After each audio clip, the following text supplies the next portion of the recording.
Hey guys, welcome back to Toy Foolery. It's your host, Pigface McGee, and today we are taking a look at The Last Ronin Raphael, or some people call it The Last Stand Raphael.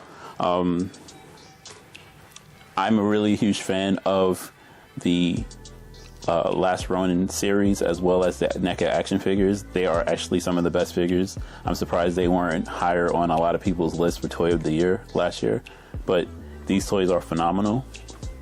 But before we get this toy out the box, let's check out the box and make sure it's better than your mother's. On the front, we have this cool picture, this cool artwork of Raphael. Looks like he's about to die.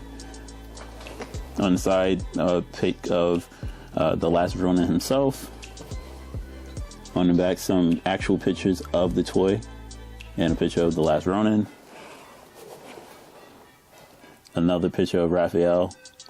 Looks like as he's about to die because he's on his knees. Or it could be the same. Nope, different picture. As you can see, not the same picture. This is how you do artwork, Hasbro and everyone else. Not just the same picture on all four sides. Nothing on the bottom. Nothing on the top. This box is way better than your mother's. This is vintage, like box when your mom was in her 20s. This is great box. So kudos to Neca. Let's get it out the box and see if this thing is worth our money. So here we have Raphael out the box, and as you can see, this is a phenomenal figure. He has really good detail on everything. Like I'm surprised this wasn't on the top of many people's figure of the year list. It's just really, really good. So if you can see the detail in his face, phenomenal. There is actually a decent amount of paint all over his face.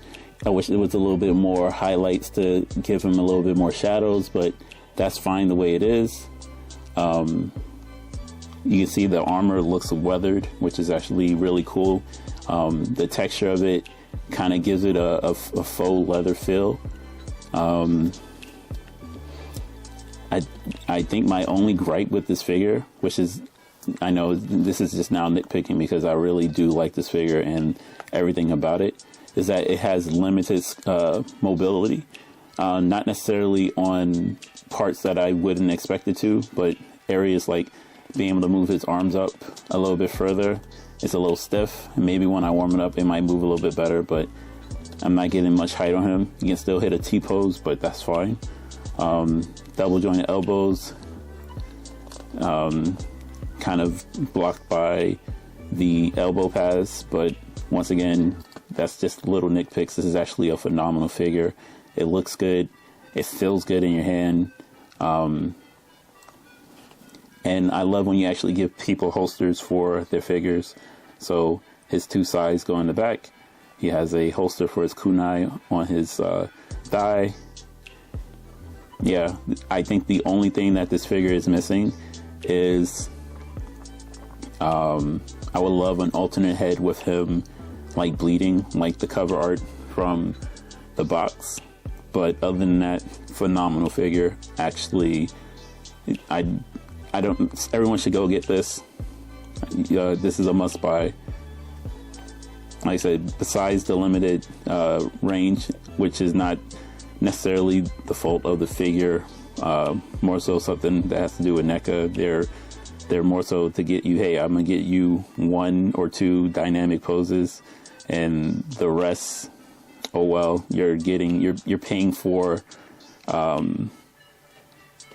just the amount of work they're putting into these figures. So let's check out his accessories that go along with this figure. But like I said, I'm already blown away by how well it looks. Here we have an alternate shouting head, and you can see the detail on the head, phenomenal.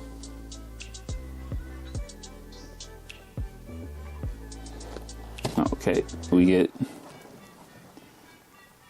two sai, pair of sai. We get some karate chopping hands, some secret jitsu hands,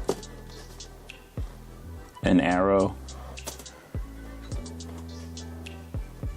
a really big kunai that I mentioned before. And he has 4 sets of gripping hands because he comes with 2 fists in the box. This is, like I said, great figure, great accessories. Cannot recommend it any higher. This is actually a really good figure.